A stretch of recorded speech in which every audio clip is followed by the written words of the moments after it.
tteeka erya oba mu sekita y'amateeka agakwata ku byemizannyo kye bayita sports law nga bw'ogamba nti oyo omuntu criminal lawyer awolereza nnyo abazibe emisango interest eyange eri mu sports law olw'ensonga nti zezimu ku areas empya oba ebitundu ebimu ebipya eby'amateeka ebigenda bijja zetuyita emerging areas of legal practice.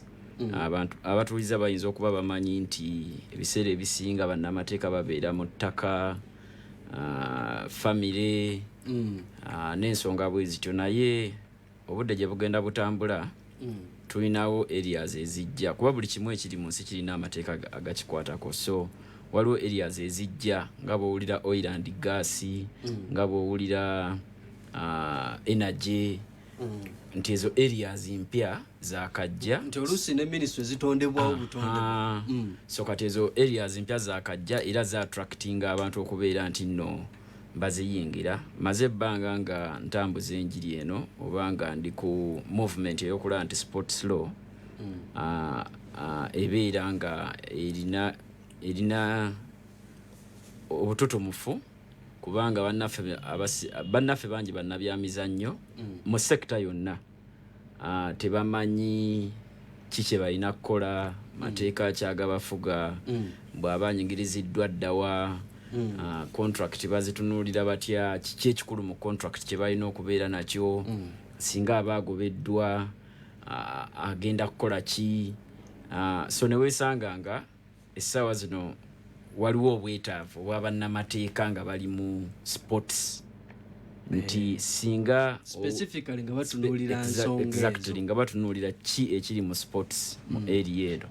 Ebintu bingi nnyo betugenda okuyiga ku tteeka eppya, okugeza etteeka eppya lyaleese emisango ekitabaddeewo ejja naggomola ejja naggomola nno myaka 10 myaka emeka kikyewusa nti so by the way awo wenyini obotandikira so nti mu byemizannyo tugiyita fair play.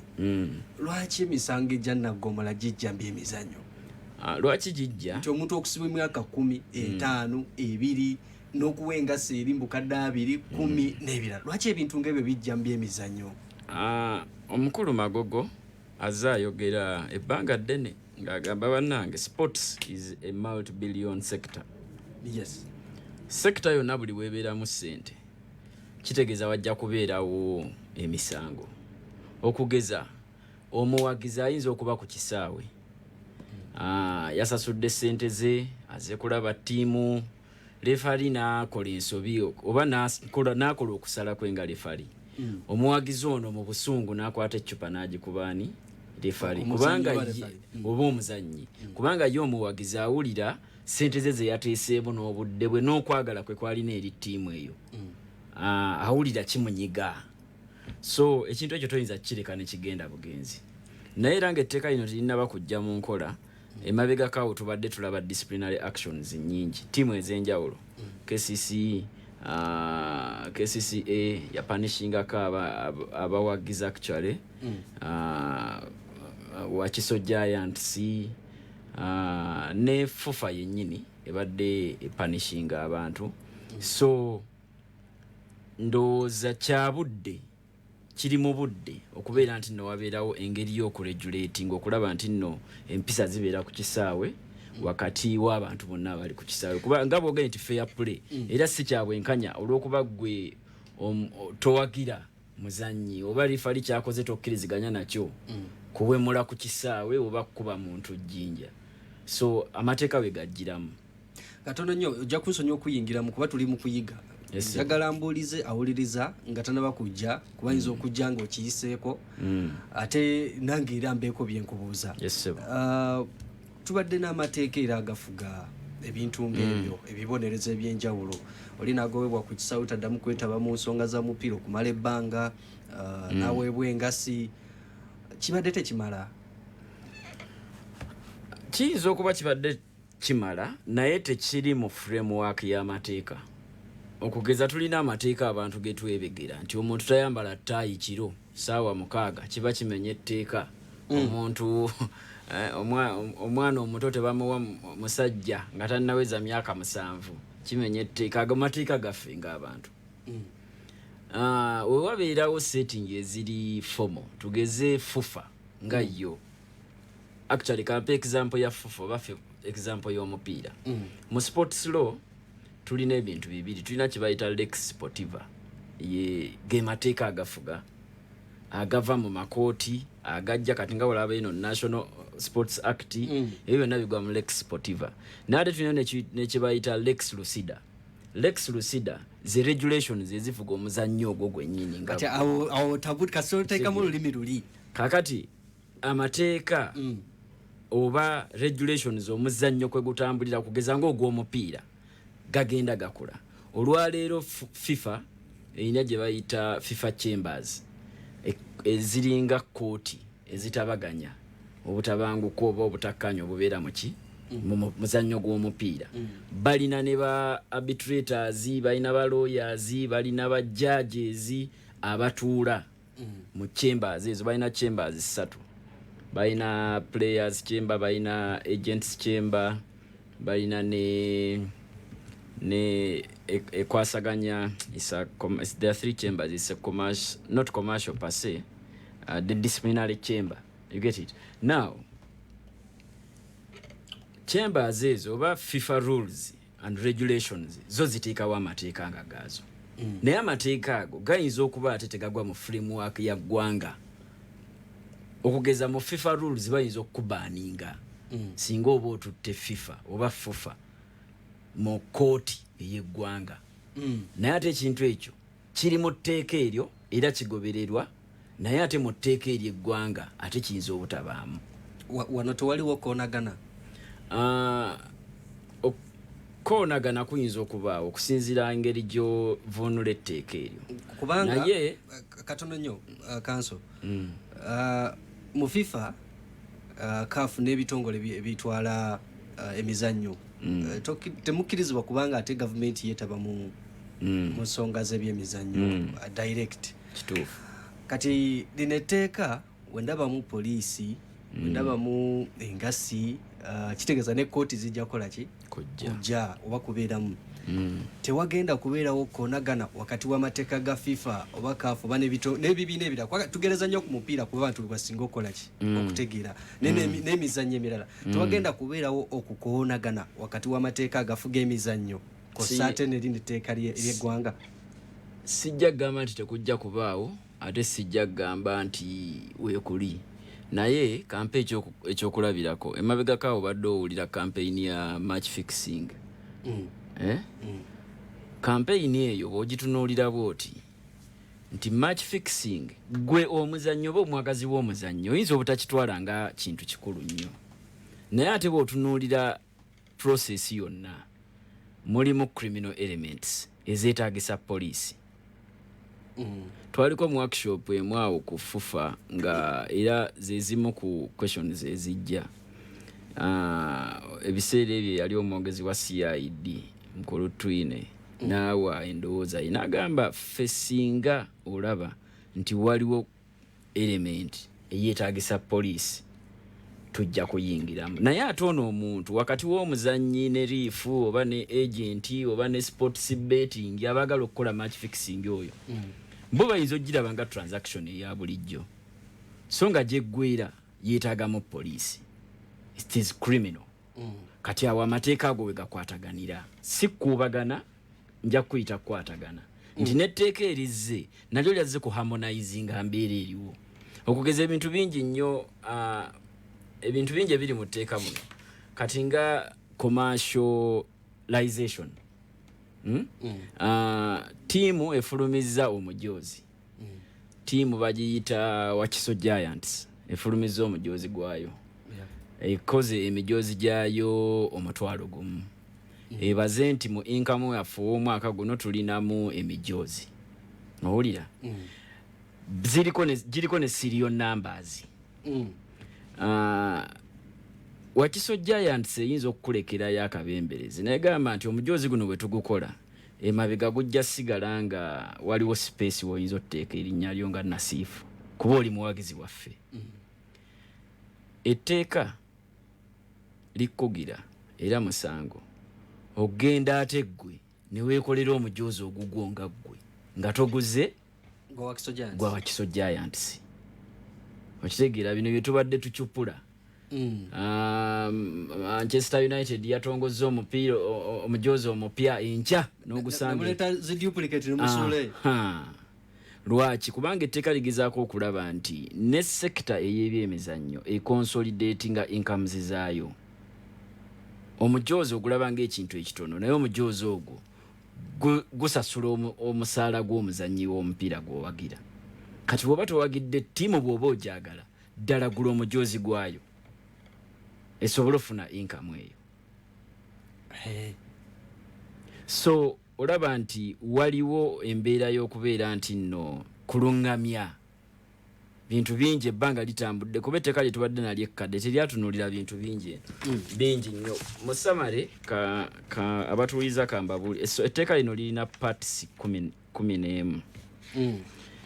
Lirina preliminary litandika ddi waliwo interpretations ne object mugaso kirwaki lyazze eyo nja gisomera abatuwuliriza. Naye litunuulira party eyokubiri etunuulira national sports organizations federation zetuyita federation ebiseera ebisinga. National sports organizations associations zeewandiisizza zitya zeewandiisiza ku mutendera ki biki ebyetaagisa okwewandiisa sport kyeki kugeza waliwo question waliwo oli n'agamba nti dancing kati waliwo national dancing is a sport kati a dancing sport.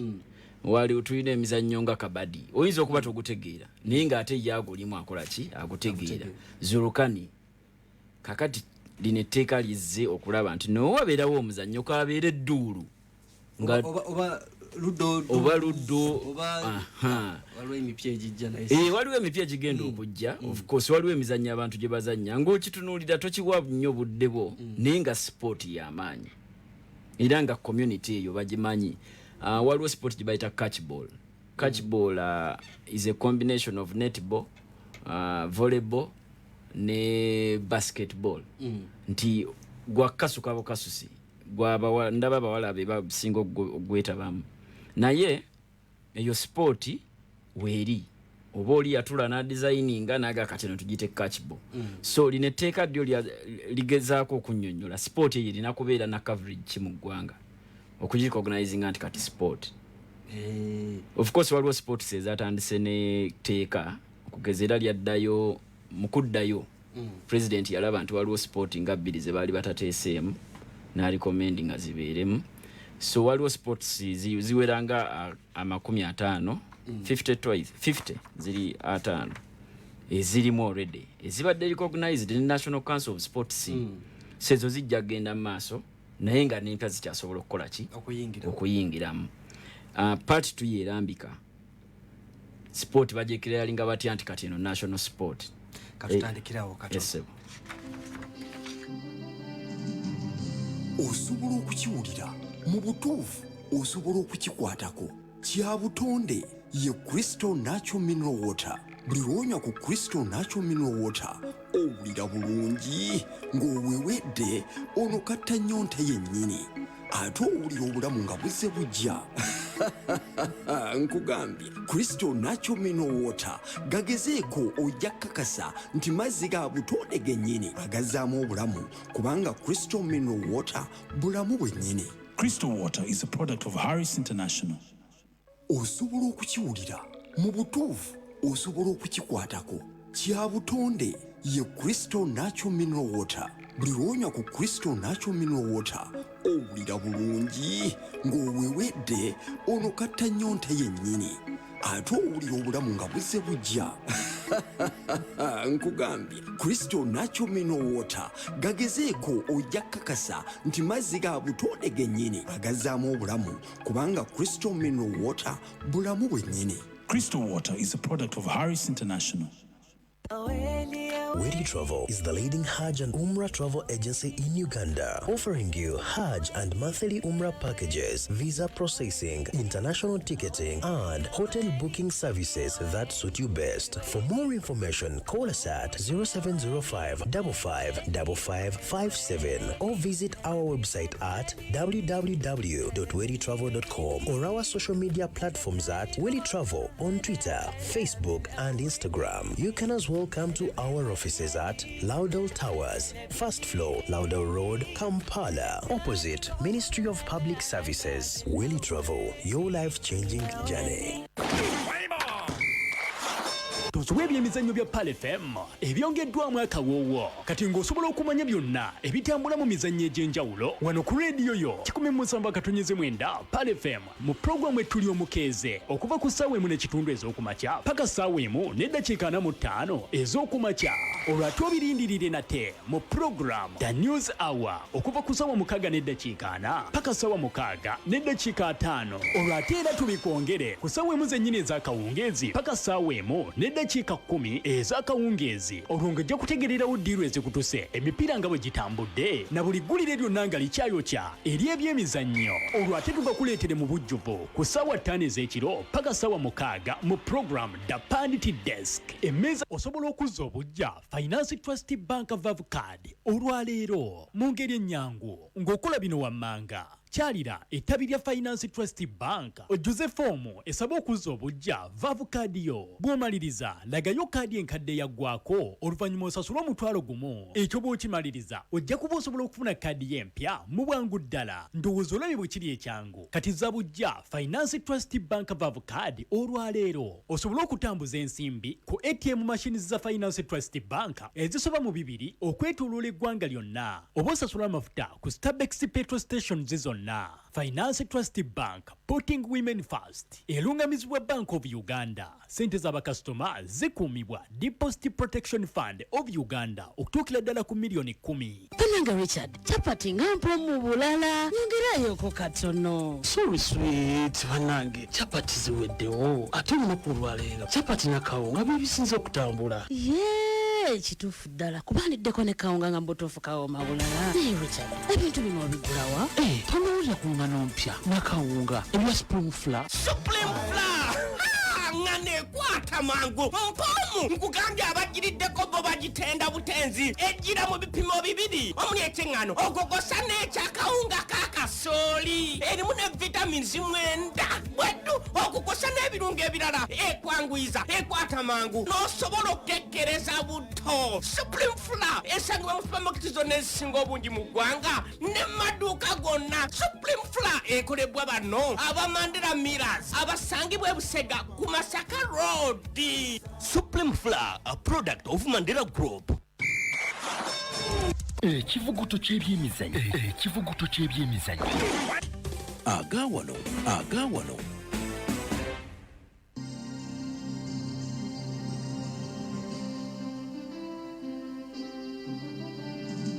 Ku mukutu gwa 17 Palo of Africa Radio kulera omuntu wa bulijjo eddakiika ziri 23 ezibulayo kwera essaawa 8 ez'amalya g'ebyemisana. Bwetu tutambula program oli mu kivuguto ky'ebyemizannyo buli lwa 6 essaawa 7 paka 9 tubeerawo. Nze Salina Sif Lwama Haruna senior waali ku saate mpozi olunaku olwaleero tutambudde ne Counsel Phillip Munaabi ate agezaako okuba nga tutaputira n'okuba nga ate agezaako otunnyonnyola kawonvu n'akagga mu tteeka lino erya sports oba national sports law eryayisiddwa wiiki eno. Tubadde agenda maaso n'okuba nga atubuuliramu obutundu oba etteeka lino ebitundu ebirikola era we tukomye nduza nga tubadde ku katundu namba 2. Sebo tugende maaso. Paati ey'okusatu ebitundu by'ensoma si bwe buwaayiro naye bitundu parts. Etteeka libeera ne parts, sections, subsections. So article ebeera mu constitution. Article ebeera mu constitution oba mu charter. Onodoloza ebyolulimi oluteekaana abisobola. Ajja biyiga we naaviira wano ng'alina kyafunyeemu. Ng'alina kyafunyeemu. Of course tugezaako kubeera tusoma olulimi olwo olw'amateeka mu media law. Pati eyokusatu ey'etteeka lino ekwata ku administration sports managing bwatya mu Uganda kitongole ki oba bitongole ki ebirina obuyinza ku sports. Tumanyi nti wabaddewo ebibiina oba ebitongole, tulina National Council of Sports, tulina UOC, tulina ku UOC awo wennyini waliwo ne gye bayita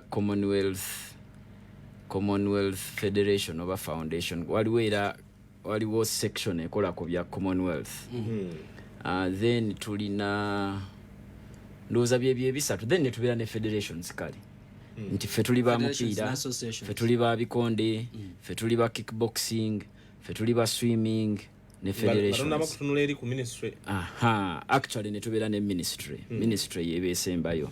So ministry ye government, ne tubeera National Council of Sports. Kati National Council of Sports ye kola administration wa sports mu Uganda. Infrastructure twala tugende. Era etteeka lino ojja kulaba nti lirina we lyakwatidde infrastructure ne ligiteeka mu National Council of Sports. Of course kati ojja kwesanga nti era nawe wajja kubaawo ensonga. Tugeze kankwe ekyokulabirako Namboole. Namboole eri under Ministry of Finance ne labidde entity endala. So Namboole already ebadde erina structure weeri. Kati teeke pyo ogambye infrastructures ezo zinakuba under National Council of Sports. So ojja kwesanga nti era wajja kubeerawo questions ezo. Kati Namboole ebadde ina already abagitwala. Ministry of Finance and Economic Development. Wano wenkubuuliza nti ate private infrastructures kuba nazo weeziri naye nazo zigenda kudda wa National Council. Bwenkera n'enzimba ekisaawe kyange nga St. Mary's Stadium kibeera kyange. It is my property, it's a private property. Naye government bwekera n'egamba nti egenda kuzimba ekisaawe wantu. Ekyo kibeera under National Council of Sports. Question endala era ezijja okujjamu eri eyo okugeza emabegakaawo aba boxing president yabawa ettaka n'eribawa. Naye ettaka lino lyeyabawa yalibawa ku public land. Nti yagenda agamba mugende Hoima ku ssomero lya gavumenti bweriti mbawaddeko yeeka. Kakati question ejja kubeera ettaka eryo lya boxing oba lya National Council of Sports. Awo balooya we tugenda okukola ki? Wetujja okuviirayo. Etteeka twalisanyukidde, abantu bangi balisanyukidde nnyo adde ne interest mu sports. Kuba lyali emirimu gyo weegiri. Ffe we tulisoma we tuti olaba n'ogamba okay, federation zino kati zirina okwetereezaamu. Zeetereezaawa. Era abangu bajja tukubiranga amasimu. Waliwo n'embeera ya tugeza FIFA Technical Center Njero. Mugamba bina kubeera under National Council of Sports. Now, ndowooza era awo tujja kuddayo tulambulule what is a national sports facility. Ekyokuba nti nno FIFA erina technical center yaayo. Necessarily si national sports center. Technical center ya FIFA. Ettaka FIFA yaligula n'eteekako center yaayo. Si government. Ekintu wenjagala oteeka obwongo wenkugambye government ekedde ku makya ewadde boxing ettaka eka 11 mu Uganda mu district 11. Owulira ettaka eryo liri ku public infrastructure ng'amasomero. Owulira genda ku ssomero bweriti eriri mu Hoima district onoonyewo AKM tugikuwadde. That was before. Right now bikyuseemu. So question eri nti boxing ettaka lyayo oba ligenda kubeera lyaki? National Council of Sports. So the question ezijja. Of course yo boxing emanyi nti lyayo era government yali bagirikwasa kitegeera. So singa FUFA oba singa National Council kubanga eri responsible for infrastructure ekera negamba ku ttaka eriri awo tugenda kuzimbako ekisaawe, it becomes a question of now, is it private property oba national sports facility? So part eno eyokusatu ekola ku administration nyina kyendabyemu awo mu bufunze singa enembeera ebeerawo says nti National Council of Sports egenda kufunenzibwa okuzimba ebyayo dani okukayanira bino ebiriwo. Mpozi kyolina okumanya gavumenti eri set up nti local government si zino nga bwolaba districts zina sports sector, zina ne sports budget, ebisaawe gyebiri, facilities gyeziri oba zirina okubaayo. Challenge eriwo nti tezibadde developed. Naye buli district kyemmanyi erina ekisaawe oba public facility. District ezenkulukulu zirina ekifo kye bayita Boma wabeerawo ekisaawe, Boma grounds. Bwogenda Embaala Boma gyeri, bwogenda Fort Boma gyeri, Masindi. Buli district nkiwa. Era wabawo n'ebisaawe bya district. N'ekisaawe kya district. So ezo facilities etteeka ligamba okay zijja kgenda mu ki National Council of Sports. Mpozi facility endala gye wandibadde ombuuza ye facility ye Nakivubo. Kati question eri awo, Nakivubo is established under the act, erina etteeka lyayo ngayo kitegeera.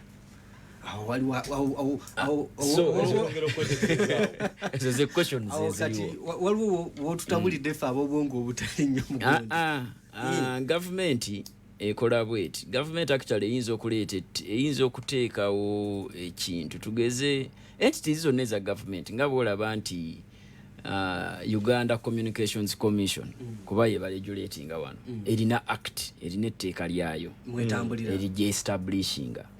Era etteeka lino nalyo lya-establishinzeeyo kati nga National Anti-Doping Organization egenda kubeerawo era ejja kufuna mwetambulira regulations, akakiiko kabeera kaani, National Doping Organization ekola ki, esobola okutwalibwa mu kkooti oba tetwalibwa mu kkooti, esobola okubeera ne property oba tesobola kubeera na property, ebintu ng'ebyo. So ye part eyokusatu mu tteeka lino, administration wa sports ali under National Council of Sports. Ova ku ministry, National Council of Sports. So federations bannabyamizannyo bonna abantu bajja kuba bakola ki ba administrator waabwe yoyo yali ku top. Part eyokusatu neyogera ku finances.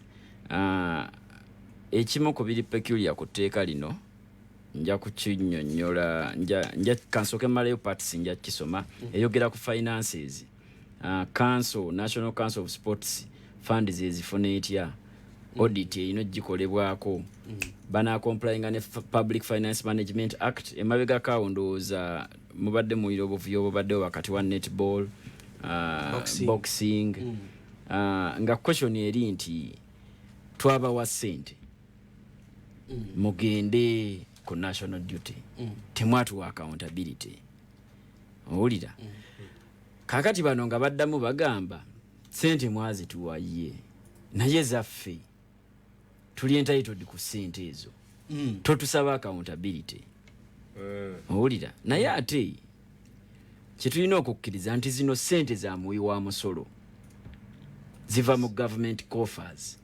Public Management Act, Finance Management Act egamba, I think it is section 45, egamba nti kasita oweebwa ssente okuva mu government public funds buli 10 olina kibalirira.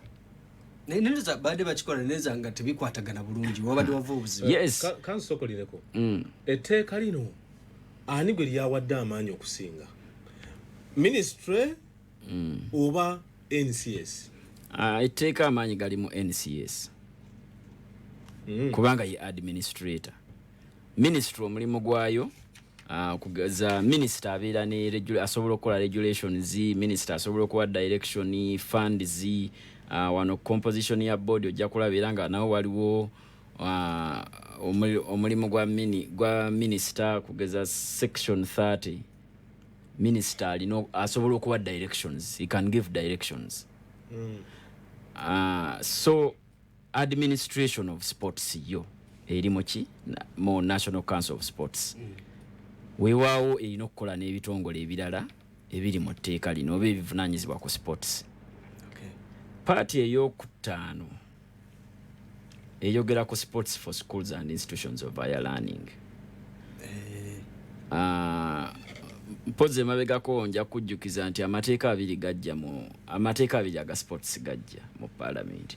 Waliwo gye bayita PASS, physical activities in schools, nga bwolaba PE bwe twakolanga PE emizannyo mu masomero gibaddemu gitya kuba amasomero agali traditional galina sports facilities zonna. So lino etteeka lirambulula sports mu institutions anaabeera atya. Sports universities, secondary schools, tertiary institutions, primary. Exactly. Participating batya. Kati nga tulaba FIASA, USSS, ezo national sports competitions. Kati etteeka lizirambulula. Then party eyo mukaaga eyogera ku sports academies zetubadde tuwulira. Gondi yatukunganyiza abaana ku kyalo yateesewo ka academic bali mu academy. So lino etteeka section 50 eyogera ku sports academies ezo because amatendekero g'abaana byamizannyo emizannyo egy'enjawulo of course. Etteeka ligamba nti wajja kubeerawo specialized sports academies is training a particular sports. Nti nga swimming osobola okukola academy yo, boxing osobola okukola boxing academy, football ezo already zibaddewo nga nnyingi. So abantu abaagala okukola sports academies ezo balina okuweebwa license. Si kyakkeera bukeezi nti nze tulina academy yaffe, ojja kwetaaga okubeera ne license, era license eyo jjajja ku council. Si ku federation. Section nabanga okubeera okugira ebitone bino okubizuula. Anti nagambye etteeka bwe lijja oluusi libalize ku harmonizinga kulambulula libako gwe linyigiriza. Yes, ebitone obadde otuyambako bizuula eyo. Naye ate kubanga nze mbadde bwenzira ku kyalo ne nkuŋŋaanya abaana bange ne ndaba omwana ng'oli n'atandika okusumuka mpolampola oyo yennyini gwe nkwata oluusi ne nkwasa fufa. Ekyo tetukiganye naye funa license ekola omulimu ogwo ekitali kibi. Okuba nti kati kyendabyemu nti bawanvuyizaamu okugijja ku council obutagijja ku federation noba ng'ogijja ku council. Tujja kino ekiri katukigeraageranye ne ba agents ab'emipiira emabegako wali. Ba agents abadde awo nze ndi agent okera bukezi ne weetuuma agent. N'olaba omwana ku kyalo asamba omupiira mugaye nsobola okubeera agent wo n'omufunayo ttiimu awo lugira n'omutwalako e Kenya. Naye ate mudde ogenda okulaba ng'oluusi kifuuse na kya human trafficking. Twaliko ku sports law webineemu omwami n'atugamba I think aba Comoros, some West African country, actually in Nigeria, Turkey, balina abantu emitwalo 5 be baatwala nga bannabyamizannyo b'emipiira. Agent nkutwala mu Turkey osamba omupiira ogenda okuba omupiira. Bakola survey ne bakola census 50,000 people from West Africa bali eyo. Tebagendera ku bye bagenderako. So olaba nti government erina okujjamu. Yes, oyamba ku mizannyo ku kyalo okwo. Naye ate n'abazadde bagamba abaana baffe bagenda mu academy eyo bavaayo n'emize gye tutategeera kitegeera. So etteeka we erina okugiramu nti National Council kati erina okukutunuulira ekwasesing ddala ogamba oli mutendesi wa mupiira gwe wali oguzanyeeko owulira yo federation ekola ku by'omupiira ekumanyi federation zize zistrugglinga nnyo mu boxing gyendi tulabye nti wabaddewo trainings nnyingi nnyo bakochi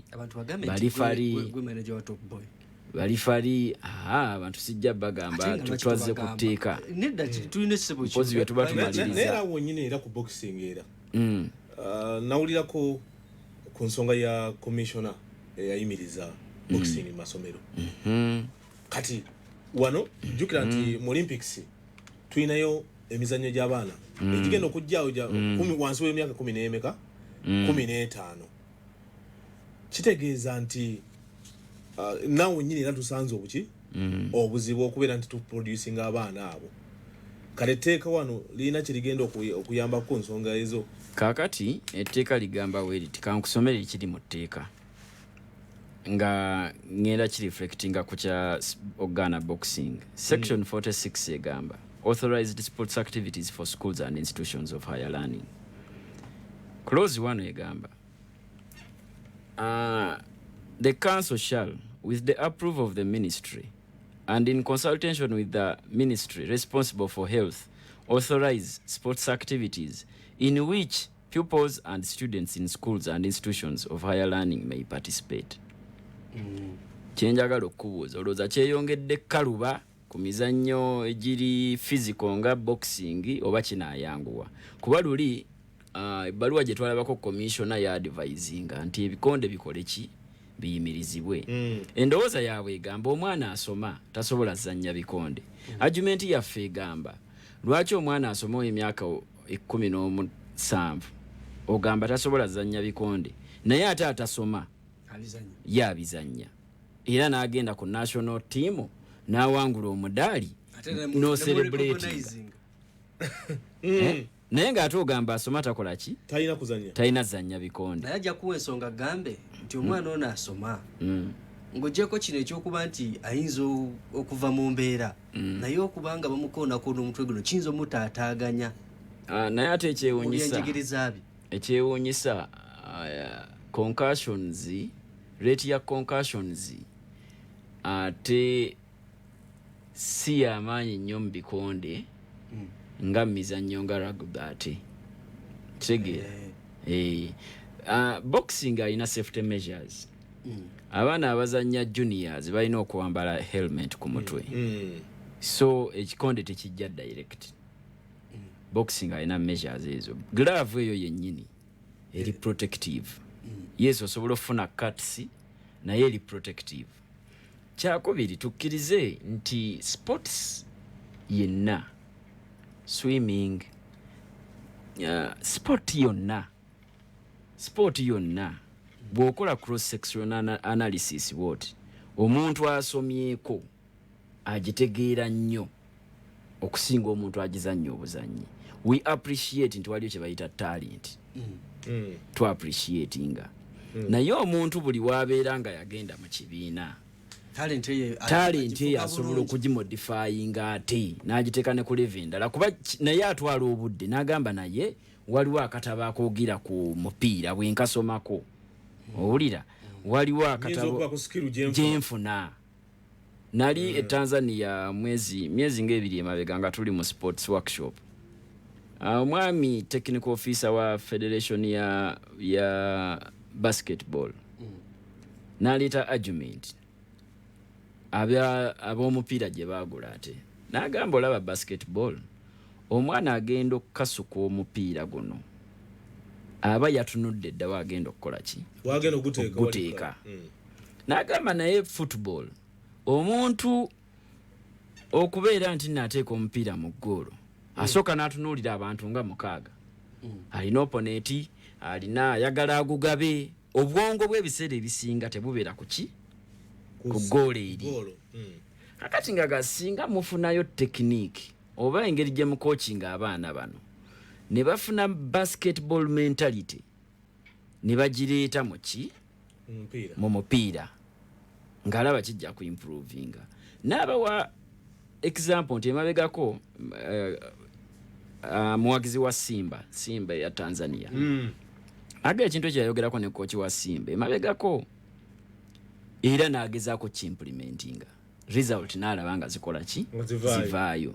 So eyo yonna bijja ne education. So argument eri nti abaana bwe batandika okuzannya emizannyo mu masomero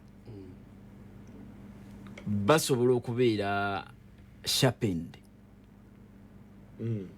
Okitegeera kubanga sport oyo kakubeere kusoma kwennyini omuntu ali quick ebigoola bebikonde olina okwekuuma olina okuzannya n'olya kuba okitegeera. So that mentality oba that speed of judgment gy'okozesa obongo oba bukola esobola n'okuyamba mu bitabo byo. Tujja kukkiriza nti kati tugeze bikonde abasajja abasooka okuleeta emidaali wano bonna baava mu masomero. Bava mu masomero baliyo lwaboogo namiryango eyo yaleetanga abazanyi b'ebikonde abalungi kitegeera. So tosobola kugamba nti bikonde mu masomero biveewo. History wa ebikonde era yatandikira mu masomero wane Uganda. Naye etteeka eppya kirungi lyazze lyawadde abantu basatu obuvunaanyizibwa okulaba nti sport ebeera mu ssomero. So kinaava gye bali. Counsel ng'ekwatagana efunya approval ya ministry eya sports then ne health. Ezo ministry esatu ze zijjanga okutuula zigambe guno omuzannyo gugende mu maaso gukole ki gubeere mu ssomero guno guveemu guno gugende. So ekito bwe kijja okuba paati eyo eddako wano ekwata ku paati eddako ekwata ku National Anti-Doping Organization. Waliwo ekintu kye bayita anti-doping oba doping mu sports. Ebiragalalagala. Waliwo gye bayita prohibited list. Ebiragalalagala ebyo ekiri fane nti guno mwaka bayinza okukebera ne bagamba tugeze omulondo nti omulondo ogwo omuntu bwagulya ng'agenda ozannya omupiira it is an enhancer. Gwina kyekukwongerako. Naye ate omwaka ogujja ne bagamba wetwakebedde nga tekikola kati component eyo nekola ki nevaamu. Kati wagenda kubeera organization of course ebadde under UOC naye kati egenda kujja mu ngeri eyaki eyetteeka. Organization eno eba eyambako okusomesa bannabyamizannyo obutakozesa biragalalagala ebyo. Ekirala eba eyambako bannabyamizannyo bano bayamba okumanya diri wenneetaaga okukola test ya anti-doping okugeza ku event y'emizannyo nga Olympics egyo. Anti-doping yemu ku bodies ezikola ennyo nti omuzannyi bakusuubira kubeera ng'oli fresh. Era bagamba nti wetugaa nti ssaawa 4 olina kubeera mu dining. Ne tujja mu dining ne tuyita erinnya lyo nti Lubwama Hamidu Bokisa Uganda nga toliiwo. Ekisooka okusuubirwa ogenze kukozesa biragalalagala oba wabikozesezza n'oyitako owulira. So toli competent enough kubeera ku kisaawe oba mu ringi na banno olina kuba soba. Naliko erugogaawe mabega nga abaana ba proline bazannya kati omwana waliwo omukyala atunda awo ebyokunywa. Omwana najja mwana muto agamba mpe rock boom namubuuza lwaki onywa rock boom naga no it helps me to have energy. Namugamba naye I think water is better. Kakati muzadde we yali ali awo ebbali but he likes rock boom. Namugamba yes he likes rock boom naye onaatestinga ddi capacity ye. Tuze tuwulira ebintu bino nti omuzannyi ava mu Uganda n'agenda eweeru ku trials n'alemererwa nga tasobola yadde okuzannya eddakiika 3 ku kisaawe.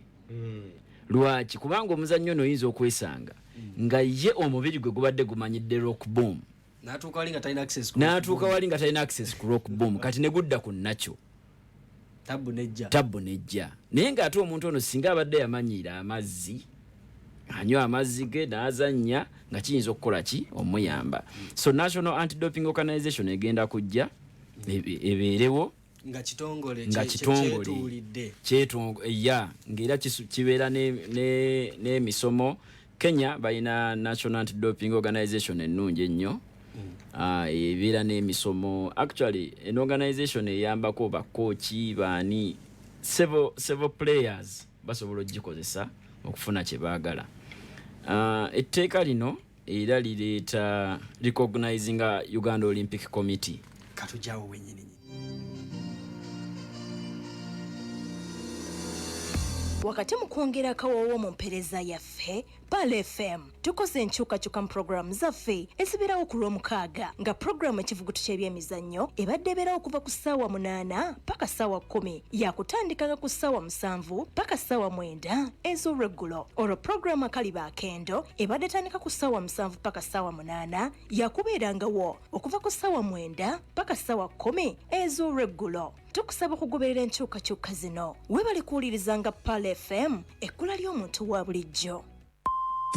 Tosobwenga okuteesa mu program ettuli omukeeze. Okuteesa nava naye simanyi mukeezi oba kiki akantu katunonyo kagenda kwa buluzamu amaka wakalabanga akati omwami yamuyidde ku magulu ga abiri n'agamba tengenda kwasa n'agamba mukyala we enamba eyowa booda amuvuga buli kumakya ssaawa 12 ng'amutwala kukola ne kumakya kumukomyawo alina walaga yage enamba yagisangulemu atandika ofuna zino bodaboda ezirirandumu abasatambula ezabulijja batatambula agenda wali ayimiriza agende abakyala abo bola bw'omumma ekyokulya naye okwata ennamba z'amasimu muna eba byagala nnyo nze nkusiibudde ndi musajja kuba wagi ono kyankaaga mpunga kyankaaga mpunga alemedde essimu aganye okugisimira boda bugundi ye omuntu amazima amatuufu yeefuga yekka webale bwe najja bwe nabayisimu nesimulaba gisigazaamu ne kyankaaga mpunga azeeku kati gwe tukuwa omukisa n'oyogerako naffe kyandibadde gitya tuwa amagezi mu kuteesa wano mu programu ettuli omukeeze buli lunaku Monday to Friday ssaawa 1:30 ez'okumakya.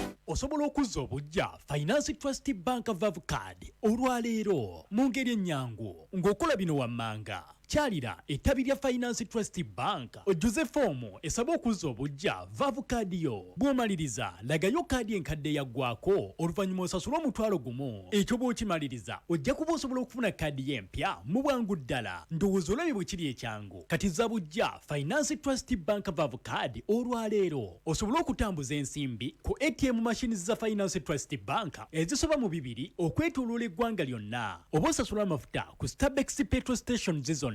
Finance Trust Bank, putting women first. Elungamizibwa Bank of Uganda. Sente z'abakasitoma zikuumibwa Deposit Protection Fund of Uganda okutuukira ddala ku milioni 10.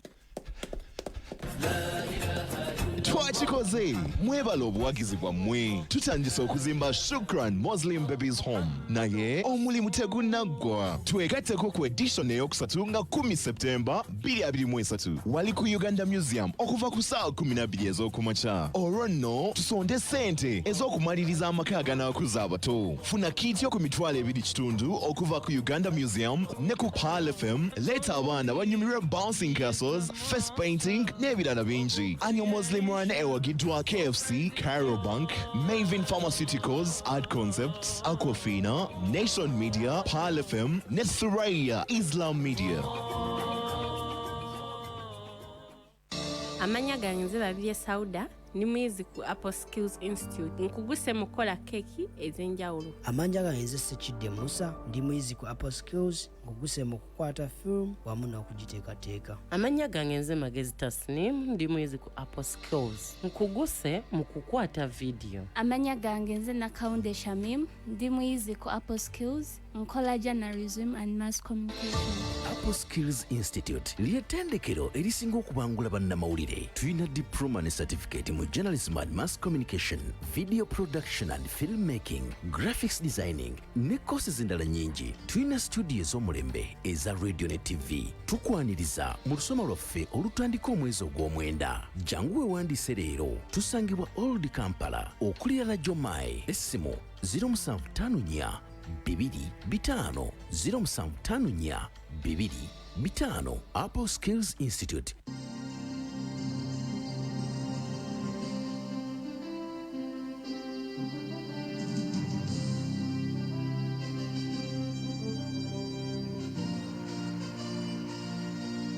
Ochali ku mukutu gwa 179 Pal of Africa Radio ekole ly'omuntu wa bulijjo. Gwaita ku www.palfmuganda.com chokola kyamaanyi nnyo tusitreaminga live. Songa atali ku Facebook Pal FM Uganda nawe chokola kyamaanyi nnyo. Agenda yosolo kubanga tempo ziwinzo kubanga inuba kabwagala okubanga otuusa wano mu studios. Pal FM News obera ku YouTube. Songa atera Pal FM Dawa obera ku mukutu gwa YouTube. Then ku Twitter tusanga ku @palfm ug oba otufunye bulungi nnyo. Asonga ne ku TikTok era gyetuli Pal FM Radio obeera otufuna bulungi nnyo nnyini ddala. Akale bwe tutambula eddakiika zo ziri mwenda ezaaketa ku ssaawa 8 ez'amalega ebyemisana oba ez'akawungezi. Tukyatambula mu programu olimu ekivuguto ky'ebyemizannyo buli lwa mukaaga essaawa 7 paka 9. Tuba tuyingirawo kubanga tumanya ensi by'emizannyo nga bwetambula. Tutuna weekend nga bwegenda okubeera ate mpozi n'ebyo ebiba bitambudde mu week. Kale tubadde tukyali ku nteekateeka za National Sports Law yageza maaso n'okubanga eteekebwako omukono President w'eggwanga Uganda Yoweri Kaguta Museveni. Era bwe tutyo nga bwe nakutegeezezaako tutambula ne Counsel Phillip Munaabi. Gwe tugeza maaso n'okubanga ate mpozi ayongera okubanga atunnyonnyola muno okutaputa etteeka lino eri gwawuliriza Pal FM osobola okubanga otambula n'okumanya. Kubanga munaye tolina ojja bijja okujjako wano akati ffe katugende maaso n'okubanga tubikuwa. Nze Salina Sif ne Lubwama Haruna wali wano naye ng'enteekateeka nnyingi ze zigenda maaso. Nkakasa nti mu ddakiika ntono nnyo okuva kati omupiira wali wankulukuku ogw'ebika by'Abaganda gugenda kuba gugiwako akawo wakati w'Embogo ne bannaffe ab'Engonge. Omupiira gwo gwakamaliza ogw'ebika by'Abaganda.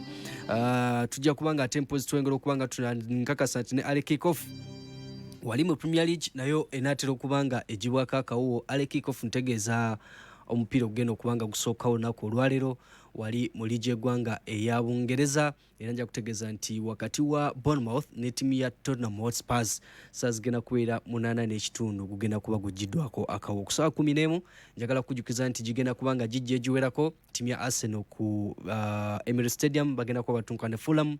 Ttiimu ya Brentford bagenda kuba bazannya Crystal Palace. So nga ate Everton ku Goodison Park bagenda kuba bakyaza Wolverhampton Wanderers.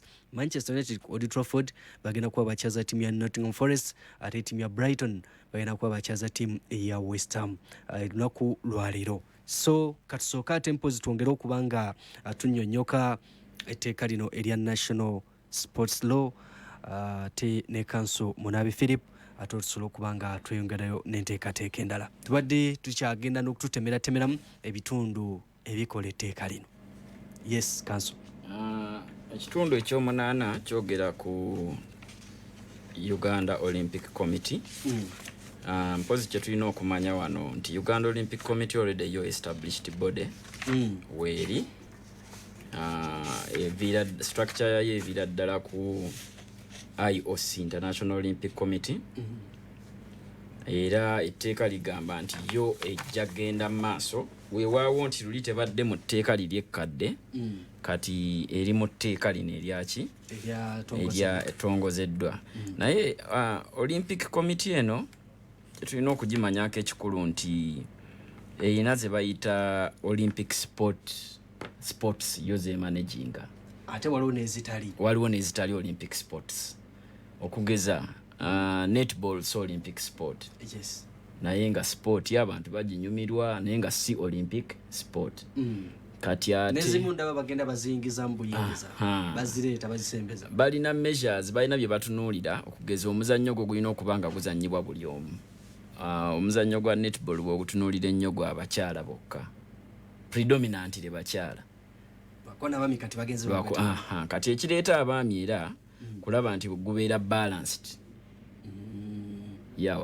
nawo gusobola okubeera nti gubeera Olympic sport. So etteeka lino recognizinga era lyalambise bulungi nnyo Olympic Committee nti ejja kubanga body eri corporate esobola okutwalibwa mu kkooti oba naye esobola okutwala mu kkooti. Ejja kubanga ekola emirimu gyayo okusinziira ku Olympic Charter. Etteeka eribafuga bonga aba National Council of Sport okuviira ddala ku IOC. Era wamu ne ministry ne council ejja kuba etegekanga abazannyo batwala mu Olympic Games. Wano nalabyewo okubagana wakati wa federations ne Olympic Committee nga bagamba nti ate Olympic Committee eyingirira etya mirimu gya federation nakirabyeko mu boxing era nakati lwe lutalo olukyaliwo okusinziira ku mukulu Moses Muhangi president wa Uganda Boxing Federation agamba nti mutulondera mutya baboksa fe tutateeka ku list nemugamba nti bagenda okubanga bakiika Uganda kiseza nti muyise we mwali komye era okusinziira ku yagambye nti fe tubivudde namu tetugenda na bitegekayo tetugenda bibaamu mutwala abantu mwe mwalonze fe tuli bali wacho wano tubagenda kubawera obukubagano byalambise bulungi ani akola kina buli kimu kiyinza kukolebwa kitya wakati wa Federations Olympic Committee ko certain the National Council of Sports era tetugenda kulaba bukubagano etteeka kirigezaako kulambulula mpozi kye tulina okumanya ekimu ku bikulu ebiriwo kiri nti National Olympic Committee oba IOC nga wenkunyonyodde mu kusooka nti bo balina emizannyo gye bamanaginga gye batunuulira bw'otunuulira tugeze section eno eya section 54 4A egamba the Uganda Olympic Committee shall in collaboration with the ministry and council organize the participation of Ugandan athletes in Olympic Games. Wagamba Olympic Committee nga bakolagana ne National Council of Sports. Bajja kuteekateeka abazannyi abagenda okukiika mu mpaka za Olympics. Naye teeka wano kawaayiro kano tekagambye nti ndo bajja teekateeka national team. Bajja teekateeka abazannyi.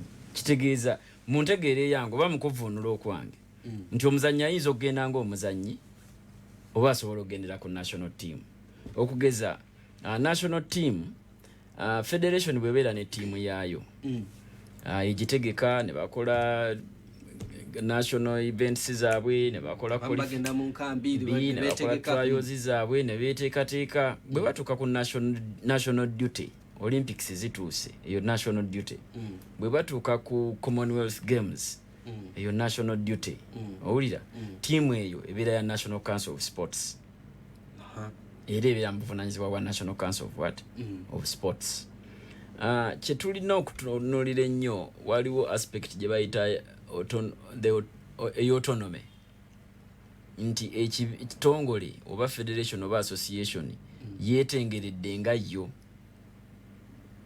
esobola okukola nga yo nekola ebyayo federation ezimu ezirwanye nnyo ne zikula nga football asobola okugamba nti ffe twafunye sponsorship mu kitongole Pal Radio yatuwadde bilioni zaffe 3 tugende mu CAF oba tugende tuzannye Rwanda mu friendly nikwata sente zaayo nebatwala. It's not national money. Kwegamira tekyetagisa National Council kubeera nti ekiringiriza obekitunulira weewaawo esobola okusaba accountability kubanga government body ekulinako obuvunaanyizibwa erina okumanya sente ozifuna naye zivaawa naye ate nga singa kibanga tewali nnyo mbeera tekirina nnyo now ye autonomous nature eya sports associations emabegako waliwo omusango baguyita musango gwa Isaac Semakadde baguyita Legal Brains Trust versus Attorney General. Legal Brains Trust versus Attorney General and another.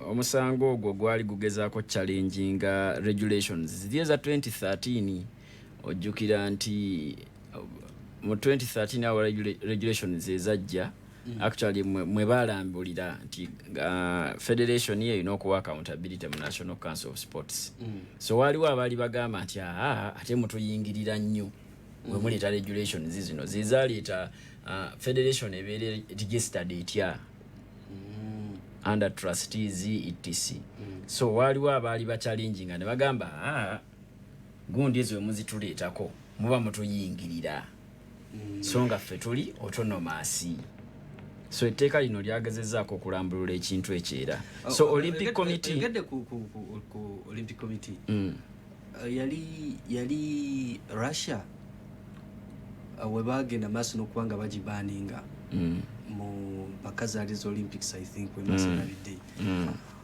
naye ne bagamba nti tubaninze Russia wabula abazanyi ba Russia baddemba okukola ki okwetaba mu mpaka kitegeeza nti omuzanyi wa Russia ngali free from kubanga byali bya doping bibasinga okuba wabula wabeera free ye waddemba okukola ki Olympic Committee erina ekintu gye bayita Olympic Solidarity Movement.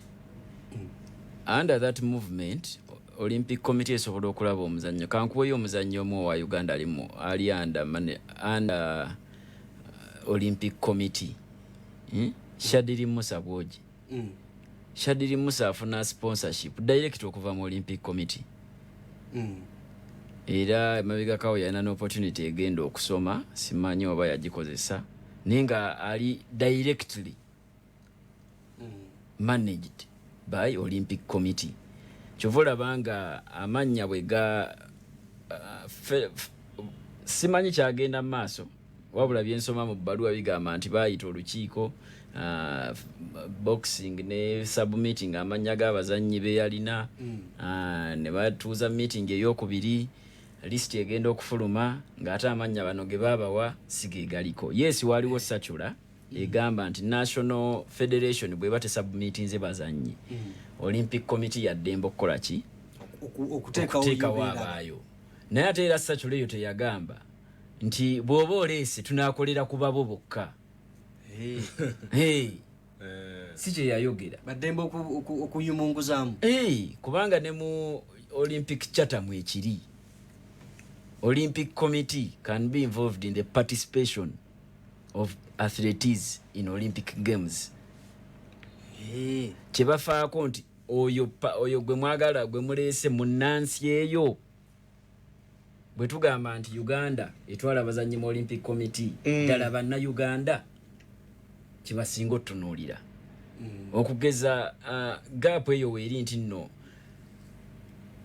Federation is okuba teyeteeseteese tukirabye emirundi mingi nti ku last minute National Council wejjira nebawa ssente ez'abaana paka essaawa zino tebannagenda mu trial ab'e Kenya nalabye basitudde bagenze kukola ki trial bagenze mu nkambi abaffe bakyali ku tebamanyi wabula buli omu ali eyo atraininga bibye akola bibye banabayita bajje kakati Olympic Committee esobola okukola ki okuteeka omuzannyi ku list yo kasiti kubanga yeefa ku mwana tutunuulire Olympics ezaggwa era trials ezaali Senegal ba openinga ne bagamba ne professional osobola okugenda ne weetaba mu trials nojja kasita oqualifyinga ku national level ojja kgenda weetabe mu trials ezo Olympic Games kubanga Olympics yo etunuulira nnyo omuzannyi n'ekirala kye tulina okuyiga oba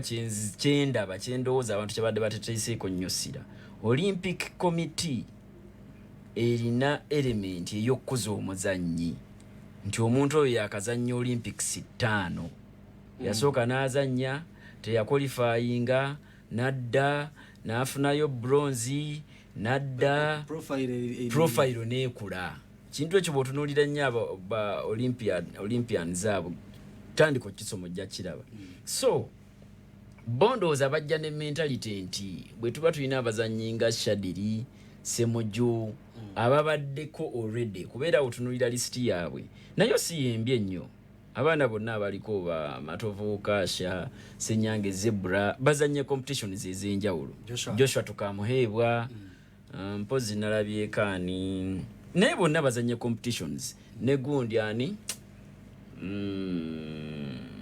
waliwo omwana yali mu Commonwealth gwe nalabyeko so si list nayo gy'ogamba nti nno ki mbi nnyo ekiri awo kye tulina okusabirira nti bagenda bakompitinge singa bawangula kye tulina otutunuulira ennyo so yeeyo paati eri ku Olympic Committee n'obuvunaanyizibwa obugiweebwa mpozi era nga bannamateeka ebimu ku bye twasanyukidde part ey'omwenda eri ku settlement of disputes. Waliwo emirimu.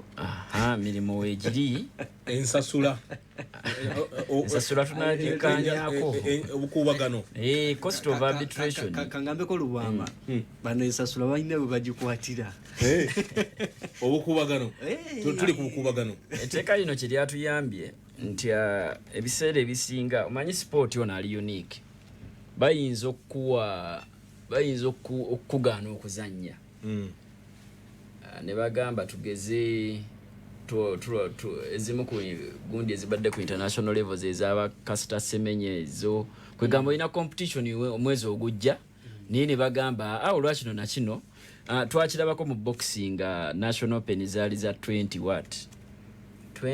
waliwo twafuna injunction ku national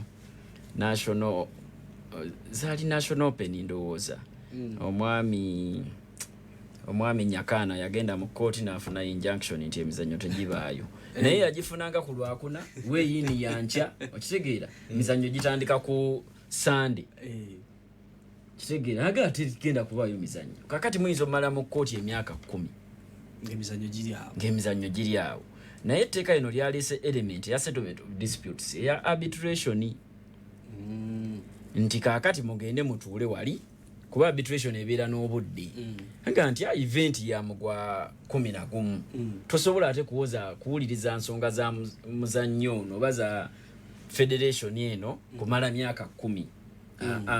Courts ezaffe eza municipal courts zirina regulations nti bajja kugamba kale fayiringa leero regulation rule endala egambe bw'ofayiringa ennaku 14 ng'olina ozigoberera oli addamu mu nnaku 15 olina okugumiikiriza tulimu 3 kooti jjukira erina emisango mingi nebakuwayo emyezi 2 mulamuzi naye muntu yalwadde yafiiriddwa tajja kubaawo so ensonga eyo dispute settlement mechanism weeri nti wajja kubeerawo ba arbitrators abagenda okubanga bakolaki batunuulira ensonga eyo.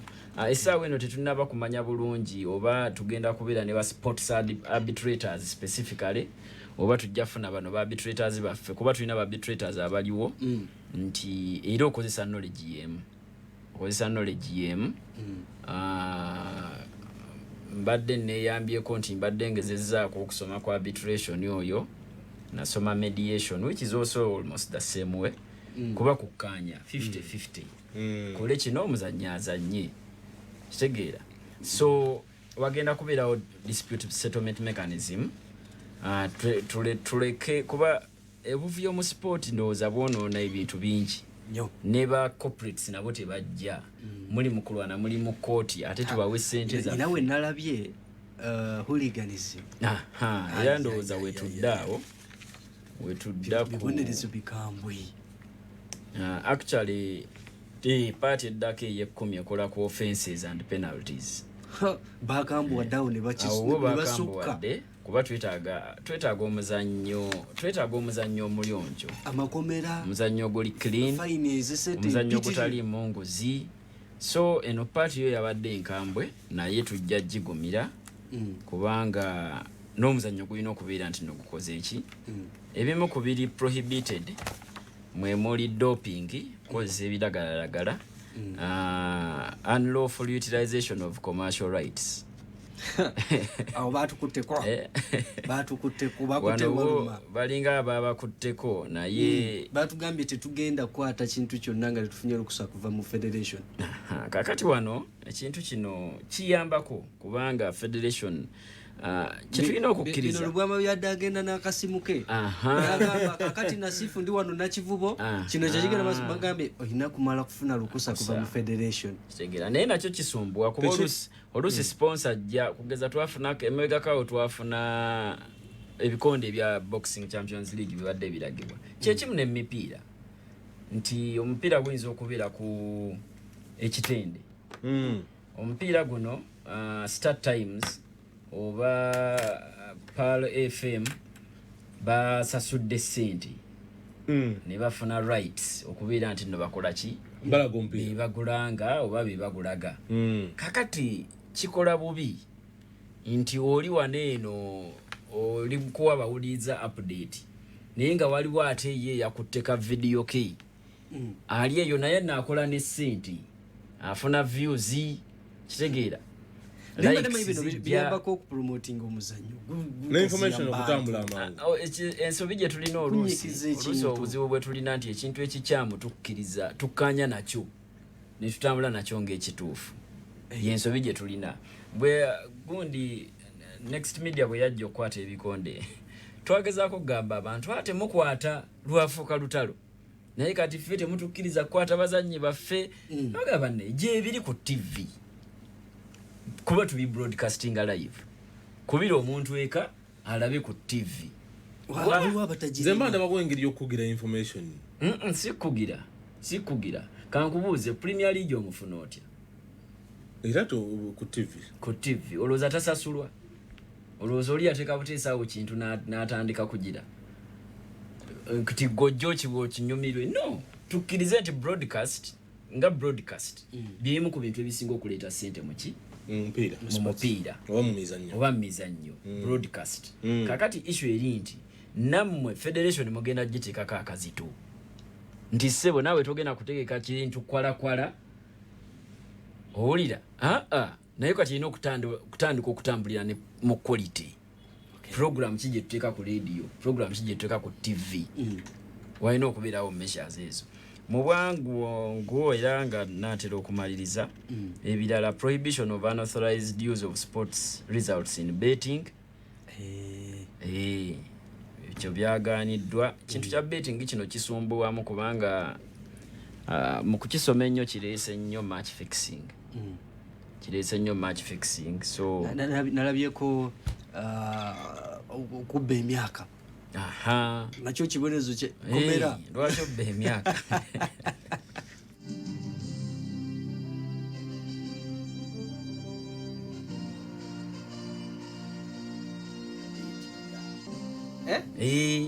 ogambye ki match official referee umpire adjudicator coach trainer n'okwatibwako ng'osibye akapapula. Hi there, I'm CPA Maria Nasalao. I'm a finance and administration manager working in a non-government organization. CPA has made me versatile. It has enabled me get promotions and negotiate for better pay. Additionally, being a member of a professional body comes with prestige and respect. Give your accountancy career a great boost it needs. Register for CPA today via www.icpau.co.ug or contact the Institute of Certified Public Accountants of Uganda via 0414 540 125. omuzadde olina omwana eyamala ekibiina ekyomusanvu siniya ey'okunooba ey'omukaaga nandi ky'olina oyo ataafuna mukisa kusomako naye ng'ayagala okufuna obukugu obumusobozesa okwaŋŋanga okusoomozebwa kw'ensi eno nkwanjulira Seed Training Institute abalina courses ezitukana n'obwetaavu bw'omulembe guno omuli gardening and landscaping, decoration and events management, tailoring, motor vehicle mechanics ne courses endala nnyingi ku mutendera gwa diploma ne certificate ate ng'ebisale bisoboka buli muzadde gw'omuyizi ava ewala tosaanye kweraliikirira ku Seed balina ebisulo eby'omulembe ddala era ebiri okumpi n'essomero ekikusobozesa okusoma ng'omutima gw'okuli wamu weewandiise kati ng'okuba ku nooti 7 nooti 6 43 nooti 9 nooti 5 oba ku nooti 784 6 866 oba bakyalireko ku maka gaabwe agasangibwa ku luguudo lw'e Nakawuka okumpi ne Nateete. Seed Training Institute abaana baffe olufuluma batandikirawo kunoga nnusu. Omuwuliriza waffe omulungi wali agadde okulanko n'emikulu gya Pal FM egy'emitimbagano akakisa kaakano jangu olangeko naffe ku Twitter, Facebook, ku website yaffe, ku YouTube ne ku TikTok ng'ebisale byaffe bisaamusaamu. Tukubireko okumanya ebisingawo ku nooti 783 49 54 79 oba ku nooti 7 4 59 12 15. Weebala okuwulirizanga ekkola ly'omuntu wa bulijjo. Gano ge mawulire amalungi okuva mu Star Times.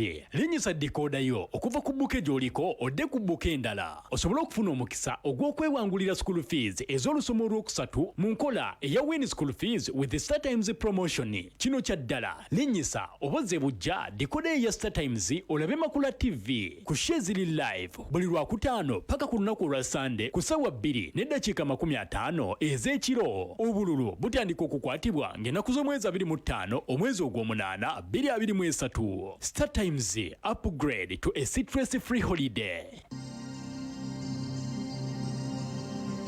Musawo nyambe koko zange zinfaako ate nga nazigema. Concfeed International Limited bebazo okujuna omulunzi w'enkoko baleese Gumbo Stop Plus. Avumula endwadde zinnamutta ezikaabya abalunzi akayirigombe nga Gumboro, Newcastle ne IB. Mwangu okukozesa gwe bw'omala okugema enkoko zo wayitawo olunaku lumu kwata Gumbo Stop Plus muteeke mu mazzi oziwe zinywe okumala ennaku 5. Ekikizibu ojja kuba okigobye songa n'ezirwadde kwata Gumbo Stop Plus. Teka mu mazzi oteke mu Glockvit oziwe zinywe. Omulunzi lisanga wonna watundirwa eddagala n'emmere y'ebisolo songa ate omusuubuzi genda mu Container Village mu maaso ga Equity Bank ku Kejje Plaza edduuka namba K10. Essimu noti 77295983.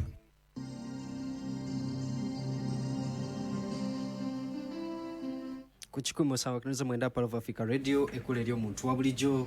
Tukyagenda maaso program oli mu kivuguto ky'ebyemizannyo buli lwa mukaaga essaawa 7 paka 9 bwetyo tutambula. Dakika ziri 25 ez'oleko essaawa 9 eza kangwezi k'olunaku olwaleero. Nze Salina Sifu wa Haruna Senior wali tuli ne Counsel Munaabi Phillip. Tugezaako kubanga twetegereza National Sports Law eyageza maaso n'okubanga atempo ziyisibwa wiikeeno. Abadde agezaako kubanga atuwumbira biki ebiri mu tteeka lino byalina okubanga omanya. Then ate tujja kuba tulaba ensonga nnyingi ddala. Maaso ogenda kubanga otwegattako oyinza okuba olina kyotategeddwa, oyinza okuba olina kyobuuza.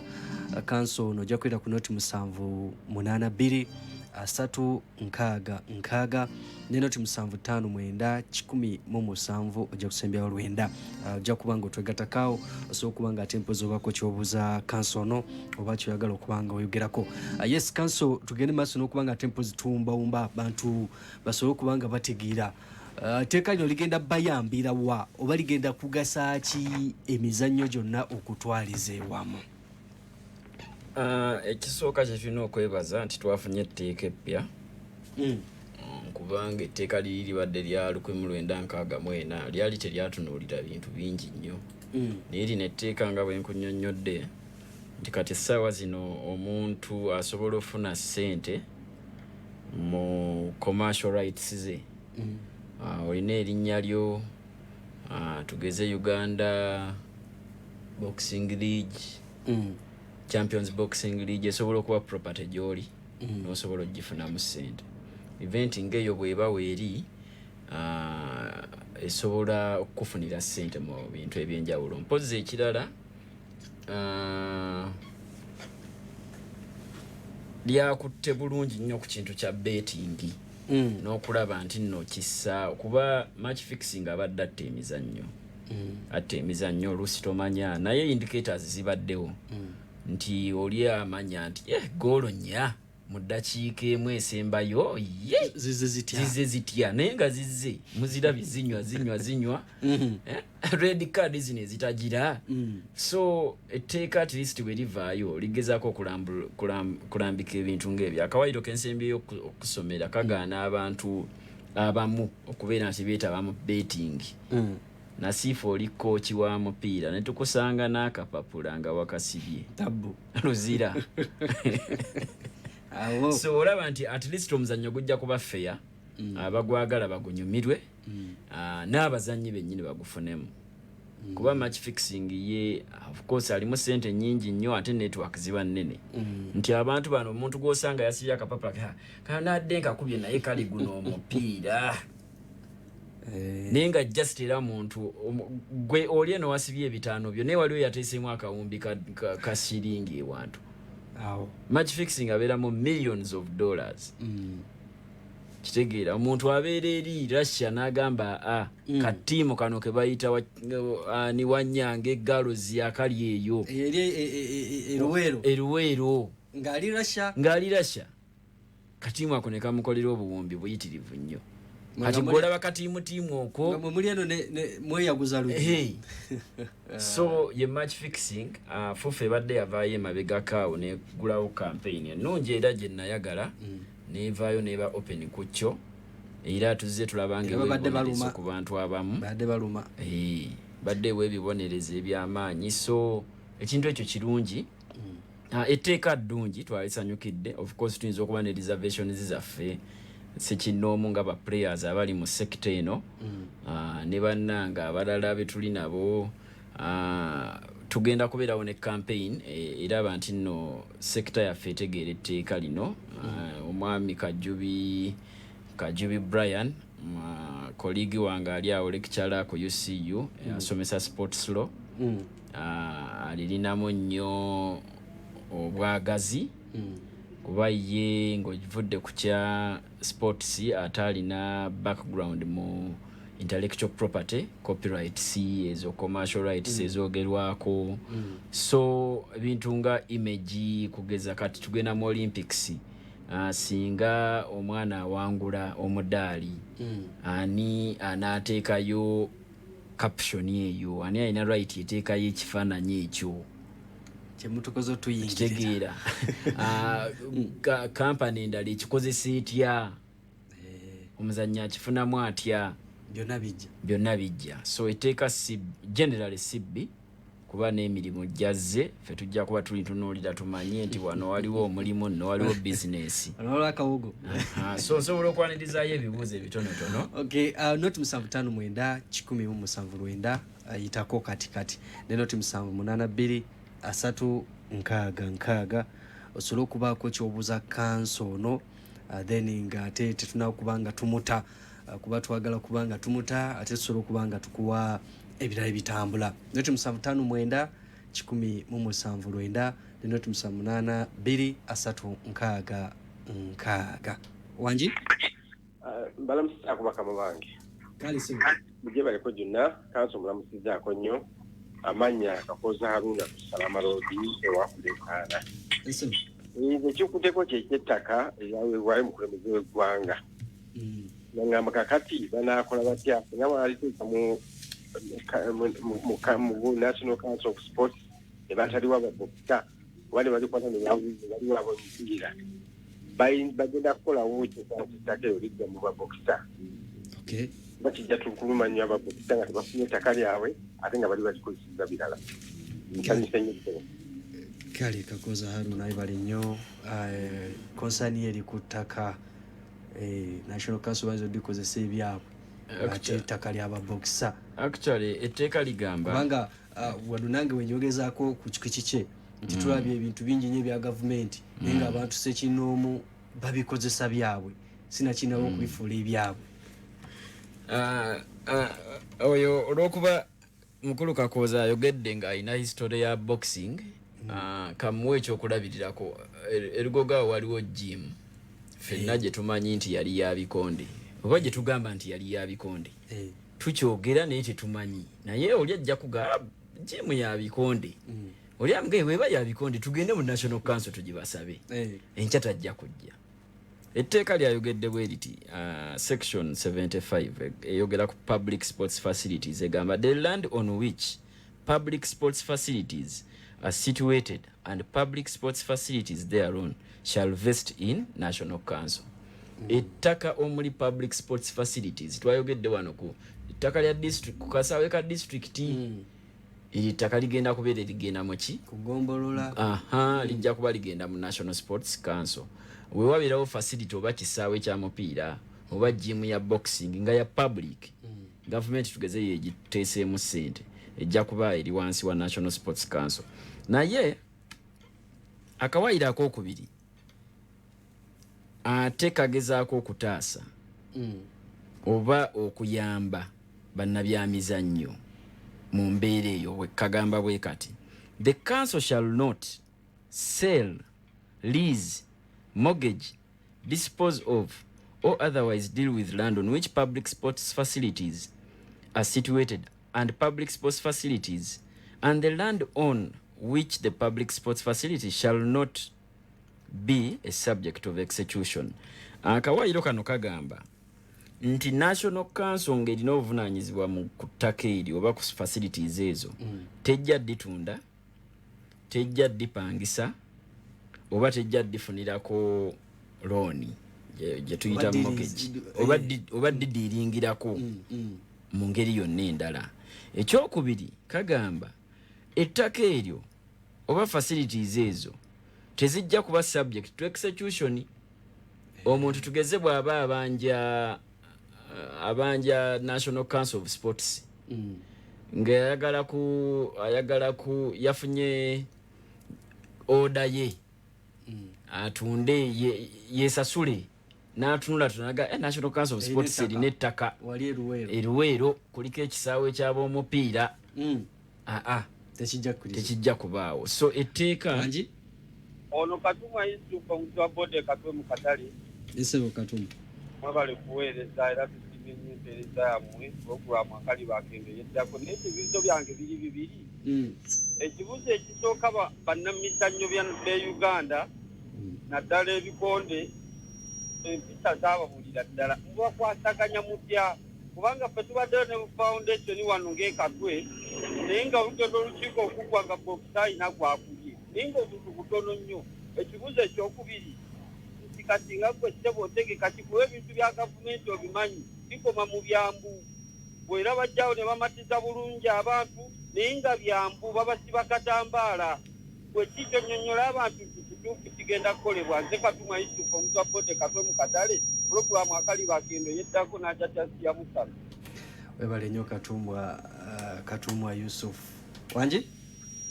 Kale esebo mwebale kuweereza kale sebo ono abeera Julius Kasangati. esebo Julius kituufu bijja kulaakulana ebyemizannyo bya Uganda bwe tunaagendera awo kubanga wali kocha abadde asiba akapapula nga teri amugambako naye kati we wanaabaawo kijja bba kiteredde kubanga ne Bungereza ogenda n'olaba nga agundi Ivan naye emyezi 8 nga tazannya. Kati naawe we banaagendera awo bajja kiraba naye ne bakuwa ekibonerezo n'onnyuka firimbi kati ng'oli kye yakoze. Abo be bajja okuzza eggwanga lyaffe emabega. Nsigadde nze musaayi gwa Alandi wano e Kasangati. Alandi yafuna ddo omusaayi. Kale Wanji? Salamu alaikum warahmatullahi wabarakatuh. Alaikum salamu warahmatullahi. Mwebalire ddala okuweereza obulungi. Kale sebo. Allah abasasulemu buli kirungi kimusinga okwagala. Amiina namwe bwe mutyo. Amanya gange nze Saalongo Waswerungu gya Kosovo omwagezi w'amaani y'olukulweni vira ogutali musango. Era tewali akuvunaanya. Era nagiwagira ndi mulamu bulungi nga siriiko wadde kakyamu naye okusookera ddala muganda ngo ekyenjagala okumubuuza. Omanyi bagenda ne balwa kuba kati naddala ssaawa ya leero ab'ebikonde Uganda wano mu Uganda yasinga kumanyikibwa nnyo ku bikonde naye kati ssaawa ya leero gavumenti ya President Museveni takyagiteekamu nnyo ssente nga bw'ateeka mupiira kuba ate omupiira gwateekamu ssente temuvaamu kalungi konna. Kati erinnya lyaffe linaddamu Uganda enaddamu etya okukyaka ebikonde ng'edda bwe byali biri kuba kati ssaawa ya leero tulifuna omukulembeze ng'ayagala ebyemizannyo ng'abiteekamu ssente buli wamu. Uganda egenda kukyaka era tugenda kudda ku ntikko naye ate bagamba wano Uganda tulina talenti naye abaana ogenda okubalaba nga bagenda ebweru okusamba ebikonde oba okusamba omupiira dakika 2-3 ne bakomawo wano kiva ku ki muganda wange.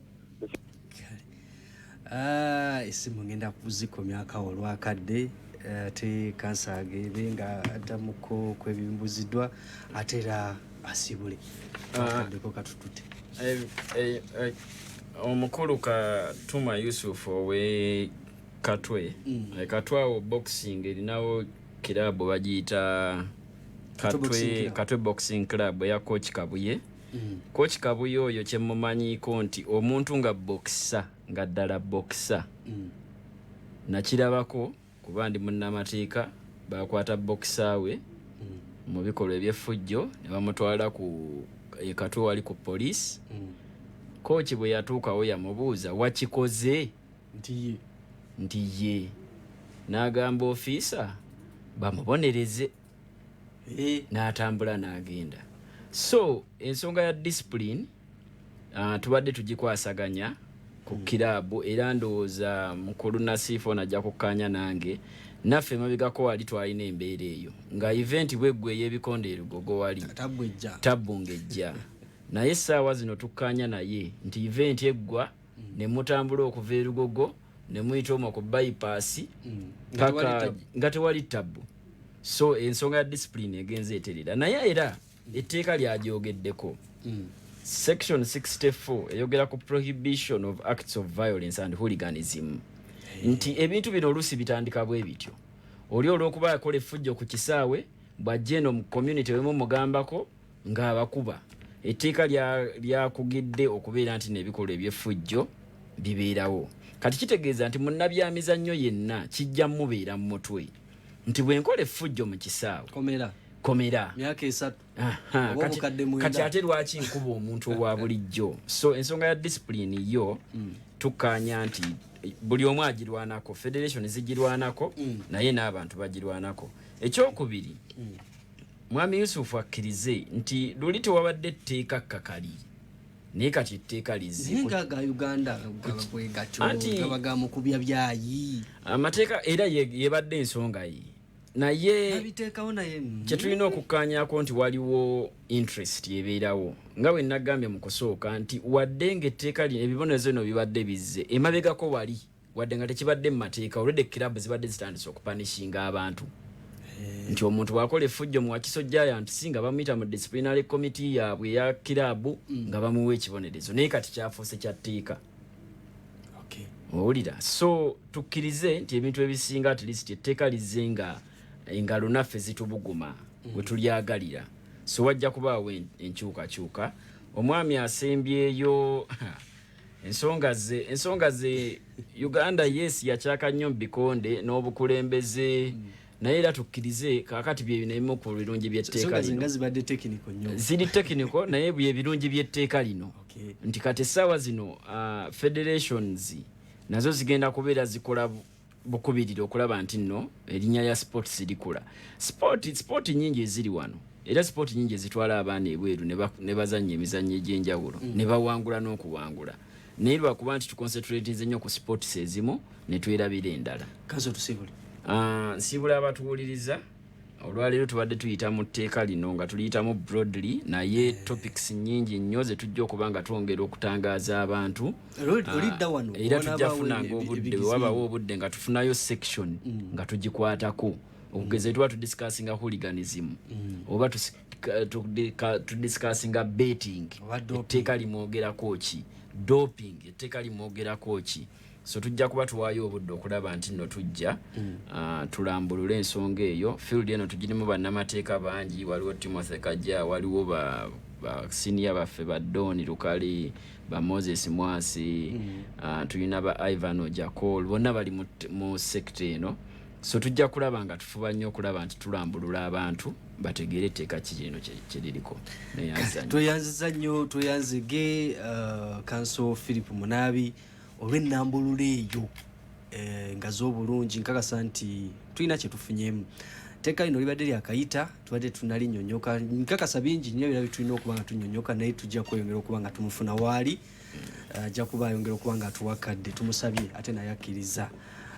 Mukulu Bwama sibu tutwale ku Premier League pira jo gitandise ndabo wano timu ya Spurs yayiyeemu dda oguli wali ku Vitality Stadium ogenda maaso yes mpira ogwo wakati wa timu ya Bournemouth bagenda maaso n'okutunkana Tottenham dakika 22 agulyemu 0 era Tottenham wano bayiyeemu dda bayiyeemu James Maddison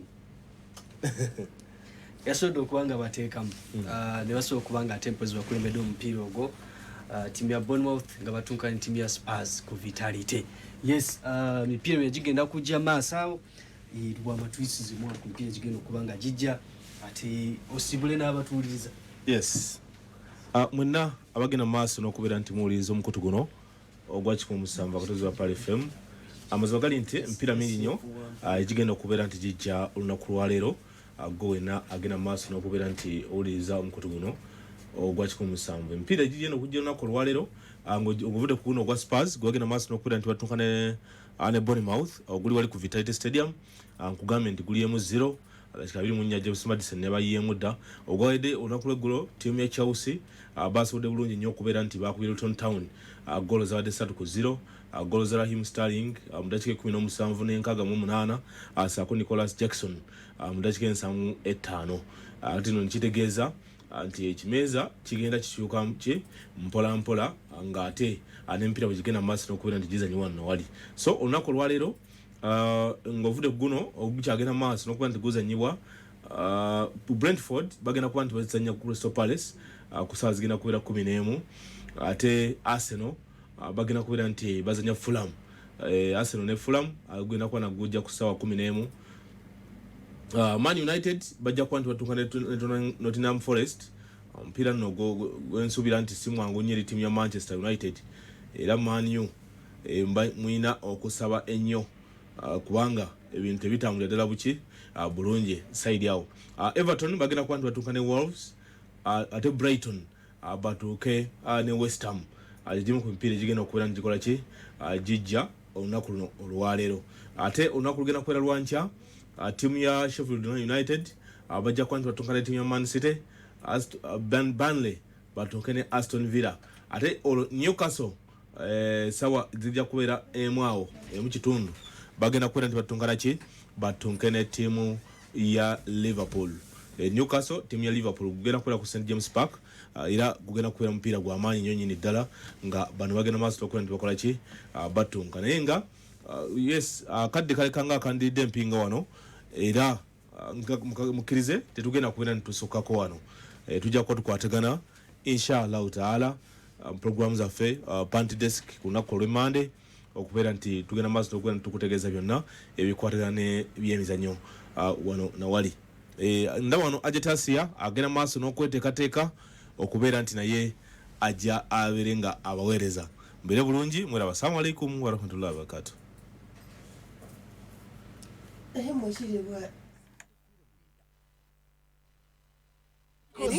mwebala obuwagizi bwammwe. Emisinde kwe nyambukira tegireeta gyokka. Nasalawo okufaayo ku kyendi ne kye njagala okuba gye bulijja. Ne mmalirira kukozesanga ebisingayo mu buli kimu. Nkozesa White Star Magic okukuuma engoye zange nga zitemagana okukamala n'okuwunya obulungi. Kino kinyambye okubeera waggulu mu byonna. Wow! Kyamazima ddala. Abakulembeze batambulira wamu n'obuwanguzi. Weeyitira obuwanguzi ng'okozesa White Star Magic. Namba emu mu ggwanga weekuumire mu maaso. Obukyavu tebusobola kwesembereza White Star Magic. White Star Magic olunaku lwonna ng'otukula ebitagambika. Namba emu mu kwoza wano mu ggwanga. Wakati mu kwongera akawoowo mu mpereza yaffe Pale FM tukoze enkyukakyuka mu programu zaffe ezibirawo ku Lwomukaaga nga programu ekivuguto ky'ebyemizannyo ebadde ebeerawo okuva ku ssaawa 8 paka ssaawa 10 yakutandikanga ku ssaawa 7 paka ssaawa 9 ez'olweggulo. Olwo programu akaliba akendo ebadde etandika ku ssaawa 7 paka ssaawa 8 yakubeerangawo okuva ku ssaawa 9 paka ssaawa 10 ez'olweggulo. Tukusaba okugoberera enkyukakyuka zino webale kuwulirizanga Pale FM ekkula ly'omuntu wa bulijjo. Gano mawulire malungi okuva mu Star Times oluwummula luno. Linyisa bukeyo ofuna omukisa okwewangulira school fees za 3rd ttaamu okuva mu Star Times. Tosubwa family content eteekateekeddwa obulungi okukuuma abaana bo nga basanyufu holiday eno. Zijjano nga Jim Jam, Baby TV, Cartoon, CBeebies, Toonami, NGW ne ST Kids. Kyangu nnyo linyisa bukeyo okiggale owangule school fees okuva mu Star Times. Tosubwa akalulu akagenda okulagibwa butereevu ku Makula TV okuva ku Lwokutaano paka ku Sunday ku ssaawa 2:5 ez'ekiro. Kagenda kutandika nga 25 ogw'omunaana okumanya ebisingawo. Upgrade to a stress-free holiday. Nga tutunuulira ebyenjigiriza bya Uganda ku mitendera egy'enjawulo. 107.9 FM. Ebyenjigiriza, education, tukuba torch tubyekenenya tubitunulamu tubikubaganyako ebirowoozo bisaanidde kubeera bitya bisaze magezi ki okulaba nti tutumbula ebyenjigiriza bya Uganda tuli bakubyekenenya buli Lwamukaaga okuva ku ssaawa 9 paka ku ssaawa 10 ez'olweggulo mu pulogulaamu ebyenjigiriza. Essaawa zigenda kuwera 9 ez'olweggulo.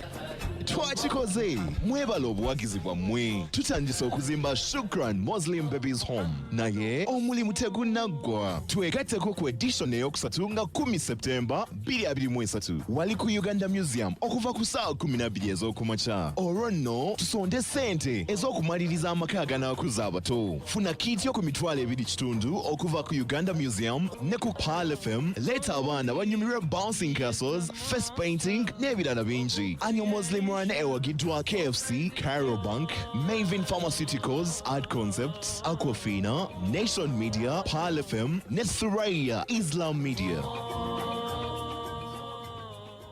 Muzadde tukwanjulira Broadway High School Kawempe essomero erivuddeyo okubangulira omwana wo ku musingi omunywevu mu byenjigiriza mu ddiini okukusa